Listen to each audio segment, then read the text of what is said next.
As we move into the question and answer debate portion of the debate, the format is on the back of your brochure. If you have not had a chance to look at your program, it has been agreed upon by both campaigns, and we will be adhering to timing regulations strictly. We will begin with Mr. Jeffrey Sicher, who will ask the first question. Please direct the question at whichever candidate you would like.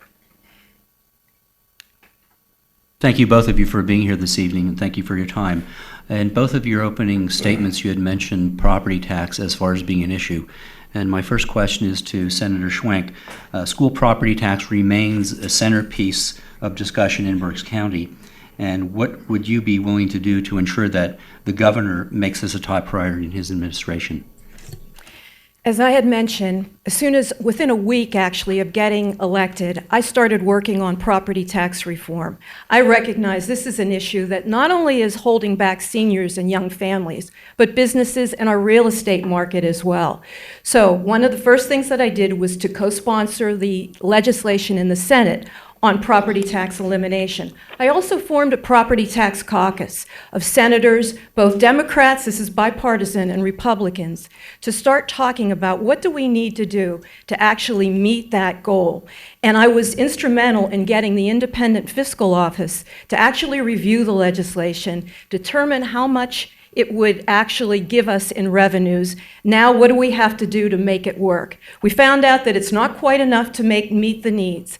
I also recognize that we have to reduce spending as well. We can do that. But I think now's the time to get down to brass tacks, really start working on property tax elimination. This is a goal that we certainly have here in Berks County, but I'm hearing from my fellow senators, and as I talk to people around the state, it's starting to matter to them too. But legislators have to be sure that whatever they vote for is actually going to work. That's our next job. Mrs. Mogel, you have a minute and a half to respond. Thank you. The property tax elimination, the SB 1400 and the HB 1776 is something that I support. It is a bill with Dave Argall and Jim Cox, respectively. I think that increasing the sales tax and the income tax slightly would be sufficient. I do know that there is, from what I'm hearing, a gap, and we need to be able to close that gap. I also think that we need to seriously look at where the money is being spent. I know firsthand as a business owner that we see it with our business in the mismanagement of funds. I think that jobs need to be bid out so that we can make sure that this money is being spent wisely.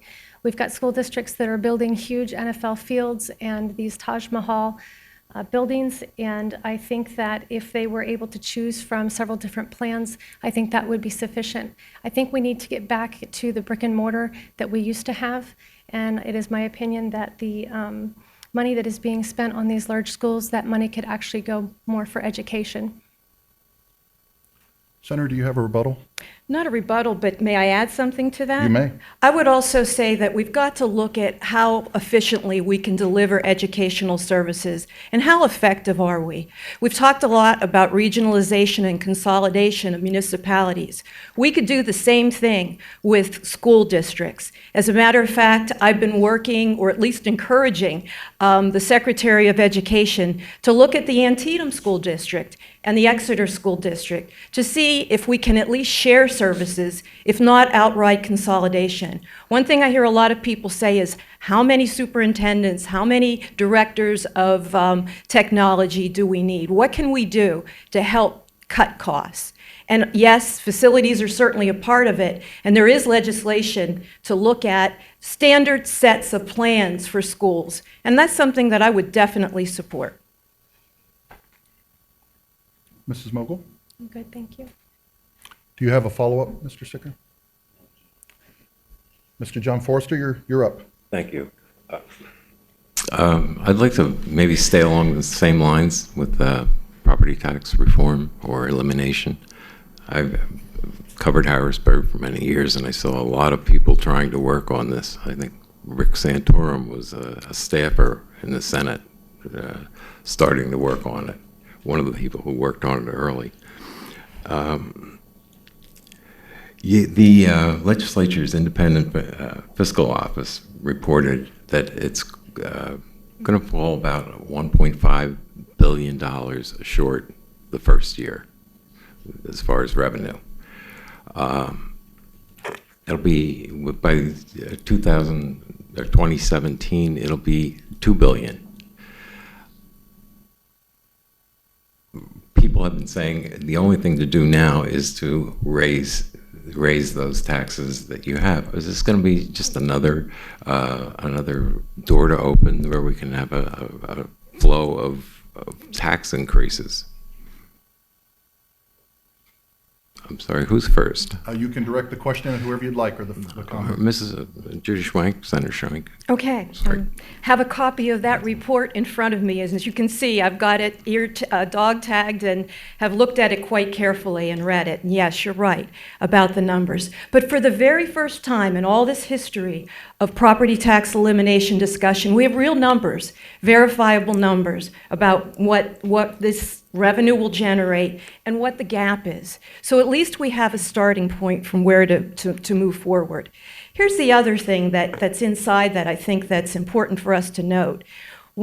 In Berks County and certainly southeast Pennsylvania, property tax elimination is a big topic because we pay very high property taxes. But if you go to Cameron County, or if you go out west in Lycoming County and some of those other places, it's not quite as high. And one of the reasons is because they don't have as many students that they have to pay for. So their burden isn't quite as high. One of the things that we also have to do, in addition to looking at that formula of sales tax increase or PIT, personal income tax increase, is leveling the playing field on how much students are how school districts are reimbursed for students.